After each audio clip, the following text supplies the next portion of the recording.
ವೆಂಕಟೇಶ್ ಕಿಲಾರ ಅಂತ ನೋಡಿ. ನಮ್ಮ JDS ಪಕ್ಷ ಜಾತ್ಯತೀತ ಜನತಾದಳ ದೇವೇಗೌಡರು ಅವತ್ತಿನ ಕಾಲದಿಂದನೂ ನ್ಯಾಯ ನೀತಿ ಧರ್ಮ ಸತ್ಯಗಳನ್ನು ಈ ಕರ್ನಾಟಕದಲ್ಲಿ ಉಳಿಸ್ಕೊಂಡು ಬಂದಿದ್ದಾರೆ.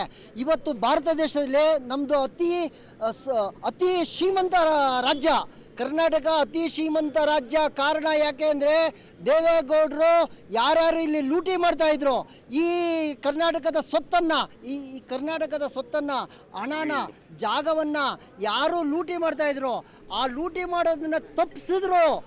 ಇವತ್ತು ಕರ್ನಾಟಕದ 7 ಕೋಟಿ ಜನಕ್ಕೆ ಅದು ಸೇರುತ್ತೆ. ಅದಕ್ಕೋಸ್ಕರನೇ ಇವತ್ತು ಕರ್ನಾಟಕದಲ್ಲಿ ನಮ್ಮ ಪಕ್ಷನ ನೀವೆಲ್ಲರೂ ಜನತೆ ಗೆಲ್ಲಿಸ್ಕೊಡ್ಬೇಕು. ದೇವೇಗೌಡರು ಅವತ್ತು ಮಾಡಿರೋ ತ್ಯಾಗಕ್ಕೆ ನೀವೆಲ್ಲರೂ ಪಕ್ಷನ ಗೆಲ್ಲಿಸ್ಕೊಡ್ಬೇಕು. JDS ಪಕ್ಷ ಮತ್ತು ಕುಮಾರಸ್ವಾಮಿ ಅವರ ಧರ್ಮ ನೀತಿಯನ್ನು ನೋಡಿ ನೀವೆಲ್ಲೂ ಅವ್ರನ್ನ ಮುಖ್ಯಮಂತ್ರಿ ಮಾಡಬೇಕು. ಅವತ್ತು ಈ ಕರ್ನಾಟಕ ರಾಮರಾಜ್ಯ ಮಾಡೋಕ್ಕೆ ಸಾಧ್ಯ ಆಗುತ್ತೆ.